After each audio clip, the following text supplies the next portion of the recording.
నమస్కారం, సుఖీబావుకు స్వాగతం. ఈరోజు సుఖీబావులో ఈ వ్యసనాలను వదిలించుకోవడం ఎలా, చిన్న కోత పెద్ద లాభం, లాప్రోస్కోపీ, జాగింగ్తో చనుమొనల్లో నొప్పి ఎందుకు, బొద్దుగా ఉండడం ఆరోగ్యానికి మంచిదా, ఇంకా హెల్త్ టిప్. వ్యసనాలు అనగానే మనలో చాలా మందికి పోక, మద్యం, డ్రగ్స్ వంటివే గుర్తుకొస్తాయి. నిజమే. అయితే వీటితో పాటు మరికొన్ని వ్యసనాలు కూడా మనల్ని శారీరకంగా, మానసికంగా కుదేలయ్యేలా చేస్తూ ఉంటాయి. గేమింగ్, గ్యాంబ్లింగ్, స్మార్ట్ ఫోన్ వ్యసనాలు ఈ కోవలోకే వస్తాయి. వీటిని బిహేవియరల్ ఎడిక్షన్స్ గా పిలుస్తారు డాక్టర్లు. గంటల తరబడి వీడియో గేమ్లు ఆడడం, జూదానికి అలవాటు పడడం, పొద్దస్తమానం స్మార్ట్ ఫోన్ తెరకు కళ్ళప్పగించి గడపడం అనేవి మన శారీరక, మానసిక ఆరోగ్యాన్ని ఎలా ప్రభావితం చేస్తాయో, వీటి నుంచి బయటపడేందుకు ఏం చెయ్యాలో, ఎలాంటి వైద్య సాయం తీసుకోవాలో ఇప్పుడు తెలుసుకుందాం.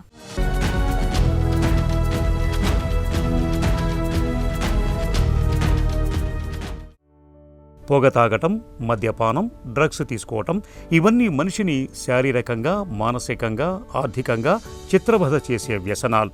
అందుకే వీటికి దూరంగా ఉండాలని అందరం అనుకుంటాం. అయితే వీటిలాగే మనిషిని నిర్వీర్యం చేసే వ్యసనాలు మరికొన్ని ఉన్నాయి. అవే గేమింగ్, గ్యాంబ్లింగ్, స్మార్ట్ ఫోన్, పొద్దస్తమానం వీడియో గేములు ఆడుతూ ఉండటం, జూదం ఆడకపోతే ఉండలేకపోవటం, గంటల తరబడి స్మార్ట్ ఫోన్ మీద గడపటం. ఈ వ్యసనాల్ని బిహేవియరల్ అడిక్షన్స్గా పిలుస్తారు నిపుణులు. మనం నిత్యం ఒకే పనిని ఒకే సమయానికి చేయటానికి అలవాటు పడితే మన శరీరం, మెదడు కూడా దానికి అలవాటు పడిపోతాయి. దీన్ని కండిషనింగ్ అంటారు. వీడియో గేమ్స్, జూదం, స్మార్ట్ ఫోన్ వ్యసనాలు కూడా అలాంటివే. వీటికి అలవాటు పడుతున్న కొద్దీ మన మెదడు కూడా వాటికి కండిషనింగ్ అయిపోతూ ఉంటుంది. ఆ తర్వాత వాటిని ఆడకపోతే మన శరీరంలో అలజడి మొదలవుతుంది. మధుమేహం, హై బీపీ, గుండె జబ్బుల్లాగే ఈ వ్యసనాలు కూడా దీర్ఘకాలిక సమస్యలుగా మారతాయని చెబుతారు నిపుణులు. So usually young boys and గర్ల్స్లో అండి ఎవరైతే డ్రగ్స్ కానీ సబ్స్టెన్స్ యూస్ చేస్తున్నారో వాళ్ళది ఫస్ట్ బిహేవియరల్ చేంజ్ ఉంటుందండి. So these are called warning signs. For example, కాలేజ్కి సరిగ్గా వెళ్ళకపోవడం, అటెండెన్స్ సరిగ్గా లేకపోవడం, బ్యాక్లాగ్స్ ఉండడం, అండ్ మోర్ టైం ఫ్రెండ్స్తో స్పెండ్ చేయడం, అంటే ఇంతకు ముందు చేసేదానికన్నా ఎక్కువ టైం స్పెండ్ చేయడం, లేట్గా ఇంటికి రావడం, అండ్ ఫ్యామిలీ టైం తగ్గియడం, సీక్రెటివ్ బిహేవియర్ చేయడం, అంటే డిన్నర్ కానీ ఫ్యామిలీ టైం ఏదైతే ఉందో ఫ్యామిలీతో స్పెండ్ చేయకుండా లోన్లీగా రూమ్లో స్పెండ్ చేయడం, అండ్ ఇరిటబిలిటీ ఎక్కువ అవ్వడం, మూడ్ ఫ్లక్చుయేషన్స్ అవ్వడం, యాంగర్ ఎపిసోడ్స్ రావడం, డిమాండింగ్ బిహేవియర్ ఉండడం, థ్రెటనింగ్ బిహేవియర్ ఉండడం, మనీ స్పెండ్ చేయడం, సో అబద్ధాలు చెప్పడం. సో ఇవన్నీ చూస్తే, అంటే ఇవన్నీ ఇవి ఉంటే అడిక్షన్ అని కాదు, but these are some warning signs where the family should look into. అంటే వాళ్ళ పిల్లల్లో ఇవి ఉన్నాయి అంటే somewhere something is going wrong, and uh secretive behaviour usually is related to some substance use or some secretive behaviour అండి. So addiction నేను first చెప్పినప్పుడు it's a very complex brain disease అండి. So it is not their fault and వాళ్ళ కంట్రోల్లో ఉండదు. It is not completely will and motivation. దీనికి client, doctor, medication, counselling, family, society అన్నీ కలిపి ఒక సపోర్టివ్ సిస్టమ్ లాగా చేస్తే డెఫినెట్లీ మనం అడిక్షన్స్ నుంచి బయటకు రావచ్చు అండి. ఇప్పుడున్న అడ్వాన్స్ ట్రీట్మెంట్స్ డెఫినెట్లీ చాలా హెల్ప్ చేస్తాయి. గేమ్స్ ఆడటం, జూదానికి కూర్చోవటం అనేవి చాలామందికి మొదట్లో సరదాగానే మొదలవుతాయి. పార్టీల్లోనో, ఫంక్షన్లలోనో, మిత్రుల ప్రోద్బలం వల్ల, పని ఒత్తిళ్ల వల్ల అలవాటవుతూ ఉంటాయి. ఆ తర్వాత అవి మెల్లగా వీడలేని వ్యసనాలుగా మారుతుంటాయి. ఇక స్మార్ట్ ఫోన్ వాడకం అనేది నేడు ఒక తప్పనిసరి అవసరంగా మారిపోయింది. అయితే అవసరానికి మించి ఇవాళ చాలామంది స్మార్ట్ ఫోన్ వాడుతున్నారు. తెల్లారి లేచిన దగ్గర నుంచి రాత్రి పడుకునే వరకు స్మార్ట్ ఫోన్ తెరకు కళ్ళప్పగించేస్తున్నారు. వీడియోలు, రీల్స్, షార్ట్స్ని చూస్తూ మైమరచిపోతున్నారు. ఈ వ్యసనాలతో ఉన్న పెద్ద చిక్కేమిటంటే వీటిని ఆడుతున్న కొద్దీ మన మెదడులో డోపమైన్ అనే ఫీల్ గుడ్ హార్మోన్ ఎక్కువగా విడుదలవుతూ ఉంటుంది. ఇలా అసాధారణంగా డోపమైన్ విడుదల కావటం వల్ల మనిషిలో ఒక రకమైన గమ్మత్తైన ఆనందం ఆవహిస్తుంది. ఈ అలవాటు కొనసాగుతున్న కొద్దీ మన మెదడు వాటిని మళ్లీ మళ్లీ కోరుకుంటుంది. ఫలితంగా అవి వ్యసనాలుగా మారతాయి. చివరికి మనిషిని బానిసలుగా మార్చేస్తుంటాయి. ఫర్ ఎగ్జాంపుల్, నేను ఆల్కహాల్ డైలీ తాగుతున్నాను, ఒక సబ్స్టెన్స్ని డైలీ తీసుకుంటాను. ఎప్పుడైతే నేను ఆపాలని ట్రై చేసినా, లేకపోతే ఆపినా చేతులు వణకడం, గుండెలో దడ, చెమటలు పట్టడం, నోరెండిపోవడం, యాంగ్జైటీగా ఉండడం, నిద్ర రాకపోవడం, అనీజీగా అనిపించడం, వామిటింగ్ సెన్సేషన్ ఉండడం, బాడీ పెయిన్స్ ఉండడం, హెడ్ఏక్ ఉండడం, అట్ ద సేమ్ టైం ఇంకా ఎక్కువ అవుతే మొత్తం బాడీ షివర్ అవ్వడం, అండ్ ఇంకొన్ని సబ్స్టెన్సెస్లో for example alcohol and sleeping పిల్స్లో ఫిట్స్ వచ్చే అవకాశం ఉంది. అండ్ ఇంకా సివియర్గా వెళ్తే కాంప్లికేటెడ్ విత్డ్రాల్ అంటాం, దాంట్లో డెలీరియం అనే కండిషన్, అంటే కంప్లీట్ హాలుసినేషన్స్ కానీ కన్ఫ్యూజన్ కానీ చాలా రిస్కీ స్టేజ్ అది. ఫస్ట్ థింగ్ వచ్చేసి మన మెయిన్ ఎజెండా ఆ విత్డ్రాల్ సిమ్టమ్స్ని తగ్గించడం. సో మెడికల్ మేనేజ్మెంట్లో మనం దానికి సపరేట్ ట్యాబ్లెట్స్ కానీ మెడికేషన్స్ ఉంటాయి, ఐదర్ ఓపీ బేసిస్ కానీ సివియర్గా ఉంటే హాస్పిటల్ బేస్డ్ ట్రీట్మెంట్ కానీ ఫస్ట్ ఒక 1 వీక్ వరకు ఆ మెడికల్ మేనేజ్మెంట్ అనేది మనం కరెక్ట్గా చేయగలిగితే they will become relaxed. So దాని తర్వాత కౌన్సిలింగ్ రోల్ అనేది చాలా ఇంపార్టెంట్ రోల్ ప్లే చేస్తుంది. అండ్ కౌన్సిలింగ్ సెషన్స్లో మోటివేషన్ ఎన్హాన్స్మెంట్ థెరపీ కానీ, కాగ్నిటివ్ బిహేవియరల్ థెరపీ కానీ, ఫ్యామిలీ థెరపీ కానీ చాలా ఇంపార్టెంట్ రోల్ ప్లే చేస్తుంది. ఆరోగ్యాన్ని ఛిద్రం చేసి ఆయుష్ను హరించే ఈ వ్యసనాల విష వలయంలో కూరుకుపోతే వాటిలో నుంచి బయటపడలేని ఒక రకమైన మానసిక దౌర్బల్యం ఆవహిస్తుంది. ఈ మానసిక దౌర్బల్యం కారణంగానే చాలామంది ఈ వ్యసనాల ఊబిలో కుట్టుమిట్టాడుతూ జీవితాన్ని నరకప్రాయం చేసుకుంటూ ఉంటారు. అయితే ఈ వ్యసనాల నుంచి బయటపడాలంటే మాత్రం గట్టి సంకల్పం అవసరం. ఇలా సంకల్పించుకున్న ప్రతిసారి ఏదో ఒక విఘ్నం ఎదురవుతూనే ఉంటుంది. ఇలాంటప్పుడు మానసిక వైద్యుల పర్యవేక్షణలో కౌన్సిలింగ్, బిహేవియర్ థెరపీలు తీసుకోవాలి. ఓవైపు వైద్యుల చికిత్సలు, మరోవైపు కుటుంబ సభ్యుల సహకారంతో సడలని మనో సంకల్పంతో ప్రయత్నిస్తే గేమింగ్, గ్యాంబ్లింగ్, స్మార్ట్ ఫోన్ వ్యసనాల నుంచి తేలికగానే బయటపడవచ్చు. నేను చూసిన ఎక్స్పీరియన్స్ ఈ అడిక్షన్స్లో అండి, ప్రతి ఒక్క person who is taking his substance love to quit the substance, కానీ వాళ్ళకి దాన్ని ఎలా క్విట్ చేయాలి, లేకపోతే క్విట్ చేయలేకపోవడం అవుతుంటుంది. అంటే క్విట్ చేసేటప్పుడు చాలా కష్టంగా ఉంటుంది. సో మనం సపోర్ట్ ఇచ్చి వాళ్ళ కరెక్ట్ మెడికల్ మేనేజ్మెంట్ చేస్తే మనం వాళ్ళకి చాలా హెల్ప్ చేయొచ్చు. అడిక్షన్ ప్రాబ్లమ్స్ మనకి తగ్గాలి అంటే ఒకటి, మనం early assessment and prevention strategies చేయాలి. అట్ ద సేమ్ టైం ఈ ట్రీట్మెంట్ గ్యాప్ని తగ్గియాలి. అండ్ అడిక్షన్ సర్వీసెస్ పెరగాలి. అండ్ దీని నుంచి అవేర్నెస్ సొసైటీలో పెరగాలి. ఎప్పుడైతే ఈ అవేర్నెస్ కానీ ఎందుకంటే నేను చూసినప్పుడు చదువుకునేటప్పుడు సైకియాట్రీ మందులు కానీ, అడిక్షన్ మందులు కానీ పీపుల్కి ఒక స్టిగ్మా ఉంది. ఇవన్నీ మత్తు పదార్థాలు, మత్తు ట్యాబ్లెట్లే ఇస్తారు, వాళ్ళు అక్కడ పడుకోబెడతారు, అండ్ ఆ ట్యాబ్లెట్స్ వాడుతూ మళ్ళీ చాలా సైడ్ ఎఫెక్ట్స్ ఉంటాయి అని చెప్పి ట్యాబ్లెట్స్ పైన చాలా స్టిగ్మా ఉందండి. సో బట్ బిలీవ్ మీ, ఇప్పుడున్న advance medications and advance counselling sessions and treatment modules చూస్తే వీఆర్ డూయింగ్ వండర్ఫుల్ జాబ్ అండి. అండ్ రీసెంట్ అడ్వాన్సెస్ అడిక్షన్లో ట్రాన్స్ మ్యాగ్నెటిక్ స్టిమ్యులేషన్ అండి, టీఎంఎస్ అనేది ట్రాన్స్ మ్యాగ్నెటిక్ స్టిమ్యులేషన్ అనేది కొత్త ట్రీట్మెంట్ మాడ్యూల్. మ్యాగ్నెటిక్ వేవ్ ద్వారా external నుంచి without any side effects and non invasive technique ద్వారా బ్రెయిన్ని ఐదర్ మనం స్టిమ్యులేట్ చేయొచ్చు లేదా ఇన్హిబిట్ చేయొచ్చు. సో స్టిల్ అడిక్షన్స్లో ఇప్పుడు నికోటిన్కి ఆల్రెడీ ఇట్ ఈస్ అప్రూవ్డ్ అండి, స్మోకింగ్కి. అండ్ స్టిల్ ఫర్దర్ అడిక్షన్స్కి కూడా ఆఫ్ లేబుల్గా మేము ఆల్రెడీ ఆశాలో వీఆర్ యూజింగ్. అండ్ ఫర్దర్గా కూడా FDA and CE approvals in the next 10 years definitely అన్ని అడిక్షన్ సబ్స్టెన్స్ యూజ్ డిజార్డర్స్కి కూడా TMS విల్ బి అప్రూవ్డ్. అలవాట్లు అవి మంచివైతే మనిషిని ఉన్నత శిఖరాలకు తీసుకువెళ్తాయి. అవే చెడు అలవాట్లయితే మాత్రం మనిషిని అధఃపాతాళానికి పడగొడతాయి. మన సమయాన్ని, ఆరోగ్యాన్ని గుల్లచేసి చివరికి మనల్ని చితికిపోయేలా చేసే గేమింగ్, గ్యాంబ్లింగ్, స్మార్ట్ ఫోన్ వ్యసనాల్ని మానుకోవటం అనేది పూర్తిగా మన చేతుల్లోనే ఉంది. ఎలాగైనా మానుకొని తీరాలన్న గట్టి సంకల్పాన్ని తీసుకుంటే ఈ వ్యసనాలను వదిలించుకోవటం ఏమంత కష్టం కాదు. వ్యసనాలకు అలవాటు పడ్డ మన శరీరం మొదట్లో మొరాయిస్తుంది, తిరిగి వాటి వైపు వెళ్లేలా మనసు లాగేస్తుంది. ఇక్కడే మనసును గట్టిగా చేసుకోవాలి. అవసరమైతే మంచి నిపుణులైన సైకాలజిస్టుల సాయంతో కౌన్సిలింగ్, బిహేవియర్ థెరపీలు తీసుకోవాలి. ఇలా అన్ని రకాలుగా తగిన జాగ్రత్తలు తీసుకుంటే గేమింగ్, గ్యాంబ్లింగ్, స్మార్ట్ ఫోన్ వ్యసనాల బెడదను తేలికగానే వదిలించుకోవచ్చు. సర్జరీ అంటే ఒకప్పుడు చర్మంపై సెంటీమీటర్ల కొద్దీ కోతలు తప్పేవి కాదు. చర్మంపై పెద్దగా కోత పెట్టడం వల్ల రక్తం ఎక్కువ పోయి బయట నుంచి బాటిళ్ల కొద్ది రక్తాన్ని ఎక్కించాల్సి వచ్చేది. ఇక సర్జరీ అయ్యాక కూడా కోలుకోవడానికి చాలా కాలమే పట్టేది. ఎక్కువ కాలం ఆసుపత్రిలో ఉండాల్సి వచ్చేది.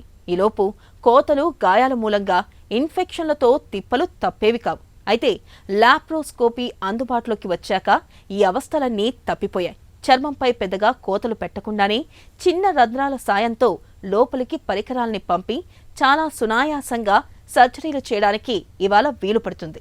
ఇటు డాక్టర్లకు, అటు రోగులకు ఎంతో ఉపయుక్తంగా ఉంటున్న లాప్రోస్కోపీ గురించిన మరిన్ని వివరాలు ఇప్పుడు తెలుసుకుందాం.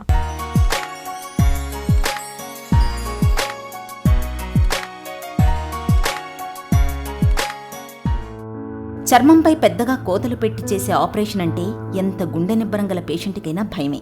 ఎంతటి వారికైనా గుండెలో దడ పుట్టుకొస్తుంది.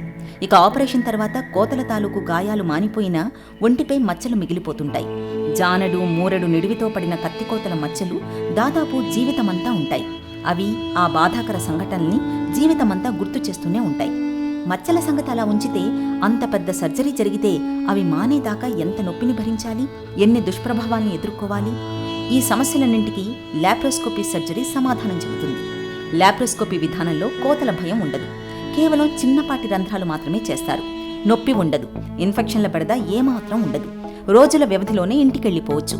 చాలా త్వరగా కోలుకునే అవకాశం ఉంటుంది. కెమెరాతో చూసే ఈ విధానంలో కంటికి కనిపించని శరీరంలోని అతి సూక్ష్మమైన భాగాలు కూడా 10 రెట్లు పెద్దవిగా కనిపిస్తాయి. దీనివల్ల సర్జరీని ఎంతో నిక్కచ్చిగా, సులువుగా చేయడం సాధ్యమవుతోంది. లాప్రోస్కోపిక్, అడ్వాన్స్డ్ లాప్రోస్కోపిక్ విధానాలు అందుబాటులోకి రావడం వల్ల క్యాన్సర్లు, సంక్లిష్టమైన ఇతర సమస్యలకు సర్జరీ చేయడం ఇప్పుడు చాలా తేలికగా మారిందని చెబుతారు డాక్టర్లు. లాప్రోస్కోపీ విధానంలో క్యాన్సర్కు గురైన భాగాలు, దాని చుట్టూ ఉండే క్యాన్సర్ పాకే అవకాశం ఉన్న ఇతర విభాగాలు కూడా స్పష్టంగా కనిపిస్తాయి. దీనివల్ల సర్జరీ ద్వారా ఏ భాగాలను ఏ మేరకు తీసివేయాలో స్పష్టంగా తెలుస్తుంది. ముఖ్యంగా ఛాతీ, అన్నవాహిక, జీర్ణాశయం, పెద్దపేగు, గర్భసంచి, మూత్రాశయాల్లో వచ్చే క్యాన్సర్ కణితుల్ని తీసివేయడానికి మొన్నటిదాకా పెద్ద కోత తప్పని ఓపెన్ సర్జరీ మాత్రమే మార్గంగా ఉండేది. లాప్రోస్కోపీ, అడ్వాన్స్డ్ లాప్రోస్కోపీ అందుబాటులోకి వచ్చాక క్యాన్సర్ సర్జరీలన్నీ కీహోల్ సర్జరీలుగా మారిపోయాయి. Laparoscopy, advanced laparoscopy, minimally invasive technology పేర్లు వేరువేరు కావచ్చు, కానీ వీటి ప్రాథమిక సూత్రం మాత్రం ఒక్కటే. అది చర్మంపై సాధ్యమైనంత తక్కువ కోతను పెట్టి సర్జరీని పూర్తి చేయటం.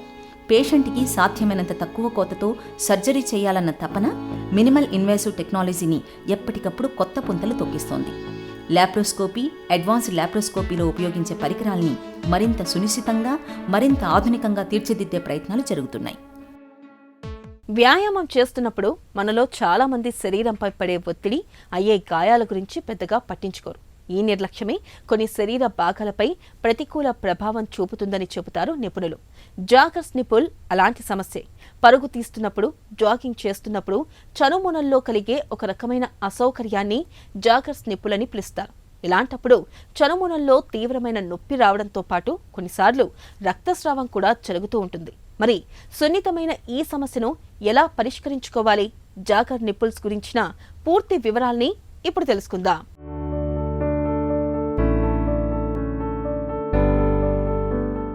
పరుగు, జాగింగ్తో పాటు శరీరంపై ఒత్తిడి కలిగించే కొన్ని రకాల వ్యాయామాలు చేసినప్పుడు కొంతమంది మహిళలకి చనుమొనలు నొప్పిగా అనిపిస్తుంటాయి. వైద్య పరిభాషలో ఈ సమస్యని జాగర్స్ నిపుల్గా పిలుస్తారు. ఈ సమస్యకు వ్యాయామాల తీవ్రతే కారణమనుకుంటారు చాలామంది. కానీ పరిగెత్తేటప్పుడు, శరీరాన్ని వేగంగా కదిలించే వ్యాయామాలు చేసినప్పుడు దుస్తులకు, చనుమొనలకు మధ్య రాపిడి జరిగి ఈ సమస్య తలెత్తుతుంటుంది. ఇదొక్కటే కాదు, బిగుతైన దుస్తులు ధరించడం, చెమట పట్టడం, ధరించే దుస్తుల మెటీరియల్ ఇవన్నీ ఈ సమస్యను తెచ్చిపెడతాయంటారు నిపుణులు. ఈ రాపిడి వల్ల చనుమొనలు ఎరుపెక్కడం, వాపు రావడం, పగుళ్లు ఏర్పడడం, కొంతమందిలో రక్తం కారడం వంటి లక్షణాలు కనిపిస్తుంటాయి. తీవ్రమైన నొప్పితో పాటు అసౌకర్యాన్ని కలిగించే ఈ సమస్యను నిర్లక్ష్యం చేస్తే వ్యాయామంపైనే కాదు, రోజువారీ పనులపైన దృష్టి పెట్టలేకపోవచ్చు. అయితే ఈ సమస్యను కొన్ని సులభమైన చిట్కాలతో దూరం చేసుకోవచ్చు. చనుమొనల్లో నొప్పిని తగ్గించుకోవడానికి నిపుల్ ల్యూబ్రికెంట్స్ మార్కెట్లో దొరుకుతున్నాయి. వాటిని పూతగా పట్టించవచ్చు, లేదంటే ఇంట్లో ఉండే పెట్రోలియం జెల్లీని వాడినా ఫలితం ఉంటుంది. ఇవి ఒక లేయర్లా ఏర్పడి చనుమొనలకు, దుస్తులకు మధ్య రాపిడి జరగకుండా రక్షణ కల్పిస్తాయి. దుస్తుల్లోని చెమట, తడిదనం వల్ల చనుమొనల్లో నొప్పి, అసౌకర్యం తీవ్రమవుతాయి. కాబట్టి కాటన్ దుస్తులకు బదులుగా సులభంగా ఆరిపోయే నూలు, సిల్క్ దుస్తుల్ని ధరించడం మేలు. స్పోర్ట్స్ బ్రాలను వాడుకోవడము మంచిదే. చనుమొనలకు రక్షణ కవచంలా ఉండే ప్రత్యేకమైన బ్యాండేజీలు, నిపుల్ కవర్స్ మార్కెట్లో దొరుకుతున్నాయి. వాటిని వాడడం వల్ల కూడా ఈ సమస్యను దూరం చేసుకోవచ్చు. టాల్కమ్ పౌడర్ చనుమొనల వద్ద ఉండే చెమట, తడిని పీల్చుకొని ఆ ప్రదేశాన్ని పొడిగా ఉంచుతుంది. కాబట్టి చనుమొనలపై ఒక లేయర్ మాదిరిగా టాల్కమ్ పౌడర్ను అద్దుకోవడం మంచిది. ఇక రాపిడికి గురైన చనుమొనల్ని ఎప్పటికప్పుడు శుభ్రం చేస్తూ పొడిగా ఉంచుకోవాలి. ఆపై డాక్టర్ సలహా మేరకు యాంటీబయాటిక్ క్రీమ్ను వాడుకుంటే సమస్య నుంచి త్వరగా ఉపశమనం పొందొచ్చు. అధిక బరువును దాటిపోయి ప్రమాదకరమైన ఊబకాయంలోకి వచ్చాక ఆహారంలో మార్పులు, వ్యాయామాల సాయంతో కూడా పెద్దగా ఫలితం కనిపించదు. ఇలాంటప్పుడు పొట్టకు కుట్టువేయడం ద్వారా బరువును తగ్గించే బేరియాట్రిక్ సర్జరీని చేయించుకోవాల్సిందిగా డాక్టర్లు సిఫార్సు చేస్తూ ఉంటారు. అయితే ఈ బేరియాట్రిక్ సర్జరీలపై మనలో చాలా మందిలో చాలా రకాల నమ్మకాలు ప్రచారంలో ఉన్నాయి. బేరియాట్రిక్ సర్జరీలతో దుష్ఫలితాలు చాలానే ఉంటాయని, కొన్ని సందర్భాల్లో ప్రాణాంతకంగా కూడా పరిణమిస్తాయని నమ్ముతున్నారు. ఈ నేపథ్యంలో బరువును తగ్గించే బేరియాట్రిక్ సర్జరీలపై ఉన్న నమ్మకాలు, వాటిలోని నిజానిజాల గురించి డాక్టర్ని అడిగి ఇప్పుడు తెలుసుకుందాం.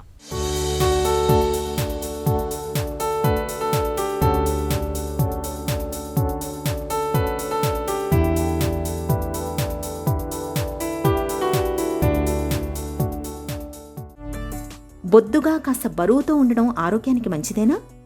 ఇప్పుడు జబ్బులు వచ్చినాయనుకో, జబ్బులు వచ్చినప్పుడు వాటిని సస్టైన్ కావాలంటే, ఎందుకంటే ఫుడ్ లేకుండా వాళ్ళకు ఉంటుంది కాబట్టి, వాళ్ళు బాగుపడాలంటే కొంత మనకు ఫ్యాట్గా ఉండేదే మేలు. మరీ ఫ్యాట్ ఉంటే వాళ్ళు మళ్ళీ జబ్బులు వచ్చేస్తాయి. ఎక్కువ బరువు ఉండకూడదు, కొంచెం బరువు పర్లేదు, కానీ పొట్ట ముఖ్యంగా తక్కువ ఉండాలి. బరువు పెరగడం ఎందుకు ప్రమాదకరం? బరువు ఎక్కువ ఉన్నందువల్ల ఎన్నో జబ్బులు వస్తాయి. దానివల్ల ఫస్ట్ ఇన్ఫ్లమేషన్ బాడీకి. ఆ ఇన్ఫ్లమేషన్ వల్ల ఏమవుతుందంటే డయాబెటీసు, తర్వాత పీసీఓఎస్, మెటబాలిక్ సిండ్రోమ్ ఎక్స్ అని ఎన్నో జబ్బులు వస్తాయి. అక్కడి నుంచి ఇంక నెక్స్ట్ వచ్చేది ఏమంటే బీపీ పెరగడము, తర్వాత స్లీప్ యాప్నియా వచ్చిందంటే వాళ్ళకు హార్ట్ ఫెయిల్యూర్ వస్తుంది. హార్ట్ ఫెయిల్యూర్ వచ్చిందంటే నిద్రలోనే చనిపోయేదానికి అవకాశం ఉండదు. అదే కాకుండా క్యాన్సర్ రావచ్చు. తర్వాత మిగతా జబ్బులు కూడా ఉన్నాయి. అది ఫ్యాటీ లివర్ డిసీజ్ అని. ఆ ఫ్యాటీ లివర్ డిసీజ్ సిర్రోసిస్ వరకు పోవచ్చు. బరువును తగ్గించే మందులున్నాయా? ఇప్పుడు వచ్చే ఇంజెక్షన్స్ ఒజెంపిక్ అని, వెగోవి అని, అదే కంపెనీ సెమాగ్లోటైడ్ అంటారు. అవి కొంతవరకు పనిచేస్తున్నాయి. ఎందుకంటే వీక్లీ కాబట్టి వారానికి ఇంజెక్షన్ వేసుకునేదానికి పనికొస్తుంది. అట్లే ఇప్పుడు మోన్జోరో అని, టర్జిపిటైడ్ అని అంటారు, అది కూడా వాడుతున్నాము. అవి ఇంకొంచెం ముందు దానికంటే సరైన విధంగా వాడితే వాటికి కూడా ఉపయోగం ఉంది. కొంతమందికి అది ఇంపార్టెంట్, నెసెసరీ. బరువును తగ్గించే సర్జరీ ఉందా? సర్జరీ వలన చాలా మేలు ఉండదు. ఎందుకంటే అది టూల్స్. ఎన్నో రకమైన సర్జరీలు వచ్చినాయి, కానీ ఒక్కొక్కరికి ఒక్కొక్క విధమైన సర్జరీ చేయాలి. కాబట్టి దాన్ని అంతా క్షుణ్ణంగా వాళ్ళ ఈ వచ్చిన మనిషిని వాళ్ళని గురించి అంతా తెలుసుకొని, వాళ్ళు తినే తిండి, తర్వాత వ్యాయామం అన్నీ తెలుసుకొని, వాళ్ళు చేసే పని ఏం పని చేస్తున్నారు అవి కూడా తెలుసుకొని, దాన్ని బట్టి వాళ్ళు తినే తిండిని ప్రకారము సర్జరీలు చేస్తాం. బేరియాట్రిక్ సర్జరీని అందరూ చేయించుకోవచ్చా? మరీ బరువు ఉన్నోడు వాడికి అసలు ఎన్నో కాంప్లికేషన్ ఉంటాయి. ఆల్రెడీ వాళ్ళకు సర్జరీ చేసినప్పుడు కాంప్లికేషన్ తగ్గాలనుకున్నప్పుడు కొంత మెడిసిన్స్ ఇచ్చి వాళ్ళ వెయిట్ని, బరువును తగ్గించేసి ఆ తర్వాత ఆపరేషన్ చేయొచ్చు. అట్లా కొంతమందికి దానికి చాలా ఉన్నది. డైటీషియన్ అంట, సర్జన్ అందరూ కలిసి. కొందరికి ఈవెన్ మనస్తత్వం అంటే సైకాలజీ టెస్టులు, ఆ సైకాలజిస్ట్ కూడా చూడాలి. ఇవన్నీ చేసినాకనే ఆ సర్జరీల గురించి మనం థింక్ చేయాలి. బేరియాట్రిక్ సర్జరీ ఎలా ఉంటుంది? ఎన్ని రకాలుగా ఉంటుంది? బేరియాట్రిక్ సర్జరీ ఇప్పుడు చాలా సులువు అయిపోయింది. ఈ ఫస్ట్ది వచ్చి స్లీవ్ గ్యాస్ట్రెక్టమీ అన్నాము. స్లీవ్ గ్యాస్ట్రెక్టమీ అనేది థమ్ అంటే బొట్టనవేలు సైజు అంతే ఈ స్టమక్ ఉంటుంది.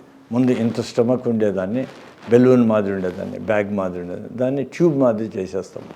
ఇంకా బైపాస్ అనుకో, ఈ బొట్టనేలు మాదిరి సైజు ఉంటుంది, దానికి స్మాల్ బౌల్ అంటే చిన్న పేగును తగిలిస్తాం. కాబట్టి ఫుడ్ డైరెక్ట్గా వెళ్ళిపోతుంది. అబ్జార్బ్ కాకుండా ఆ నుంచి వెళ్ళిపోతుంది. ఇంకా స్లీవ్ గ్యాస్ట్రెక్టమీ చేసినాక దాని తర్వాత చేసే ఆపరేషన్ సాడీ అని డ్యూయోనల్ స్విచ్ అంటారు. అవి డ్యూయోనమ్ దగ్గర బైపాస్ చేస్తాం. అవి ఇంకొంచెం పెద్ద ఆపరేషన్స్. అవి స్పెసిఫిక్గా ఎవరికి చేయాలనో ఆలోచించి చేయాలి. సర్జరీతో కోరుకున్నంత మేరకు బరువు తగ్గిపోవచ్చా? ఇది కాస్మెటిక్ సర్జరీ కాదు, లైఫ్ సేవింగ్ సర్జరీ. ఇప్పుడు ఉండే ఆపరేషన్లు 50 నుంచి 120 వరకు పోవచ్చు, ఇంకా ఎక్కువ కూడా పోవచ్చు. ముందు బాగా ఎక్కువ బరువు తగ్గి మళ్ళీ ఎక్కేదానికి కొంత వీలవుతుంది. కొంత ఎక్కితే మంచిది, ఎందుకంటే ముందు పూర్తిగా తగ్గినాక మళ్ళీ తినడం కూడా కొంచెం మేలు అవుతుంది. ఒక 6 నెలల్లో మామూలుగా వస్తుంది తినడము. 1 సంవత్సరానికి అన్నీ బాగా అయిపోతుంది. అప్పటి నుంచి కొంచెం ఎక్కువ కావచ్చు వాళ్ళ వెయిట్, అది పర్లేదు. బేరియాట్రిక్ సర్జరీతో ప్రాణాలకు ప్రమాదం ఉంటుందా? గాల్ బ్లాడర్ చేస్తారు. గాల్ బ్లాడర్ ముందు చేస్తే అమ్మా ఇది చేసేస్తే ల్యాప్రోస్కోపీలో చచ్చిపోతారు అనేవాళ్ళు. ఇప్పుడు అది మామూలుగా అందరూ చేయించుకుంటున్నారు. అపెండిక్స్ చేయించుకుంటున్నారు. వాటికంటే తక్కువ ప్రమాదం ఉంది. కానీ చేసేవాడు ఎవరికి వానికి అనుభవం ఉందా, మంచి అనుభవం ఉందా, దాన్ని బట్టి ఆ సర్జరీ సేఫ్. కొన్ని ఆపరేషన్ల ముందు ఏది హార్ట్ ట్రాన్స్ప్లాంటు, లివర్ ట్రాన్స్ప్లాంటు, కిడ్నీ ట్రాన్స్ప్లాంట్ వాళ్ళకు, తర్వాత నీ సర్జరీ వాళ్ళకు ముందు వాళ్ళు ఫిట్ కాదు, ఎందుకంటే ఎక్కువ బరువుగా ఉండాలని. అటువంటి వాళ్లకు మేము ముందు బ్యారియాట్రిక్ సర్జరీ చేస్తాం. కాబట్టి బ్యారియాట్రిక్ సర్జరీ చేసినామంటే ఇప్పుడు ఏది సేఫ్? బ్యారియాట్రిక్ సర్జరీ సేఫే కదా. అంత హార్ట్ బాగాలేనోడు, కిడ్నీ బాగాలేనోడు, లివర్ బాగాలేనోడు, నీస్ బాగాలేనోడు వాళ్ళందరికీ మేము సర్జరీ చేస్తే వాళ్ళు బాగై వాళ్లకు ఎలిజిబిలిటీ వచ్చింది అంటే ఏమని, ఇది చాలా సేఫ్ సర్జరీ అని. బరువును తగ్గించే బేరియాట్రిక్ సర్జరీలతో మనకు లాభాలే ఎక్కువ. బరువు తగ్గడంతో పాటు షుగర్, బీపీ, కీళ్ల నొప్పుల వంటి దీర్ఘకాలిక జబ్బులు చాలా వరకు అదుపులోకి వచ్చేస్తాయి. అయితే ఈ సర్జరీలను చేయడంలో సర్జన్ల నైపుణ్యం కూడా చాలా కీలకం. కాబట్టి అన్ని మౌలిక సదుపాయాలు కలిగిన ఆసుపత్రిలో అనుభవజ్ఞులైన సర్జన్ల నేతృత్వంలో సర్జరీ చేయించుకోవడం అన్ని విధాలా శ్రేయస్కరం. ఒక చిన్న చిట్కా మీకోసం.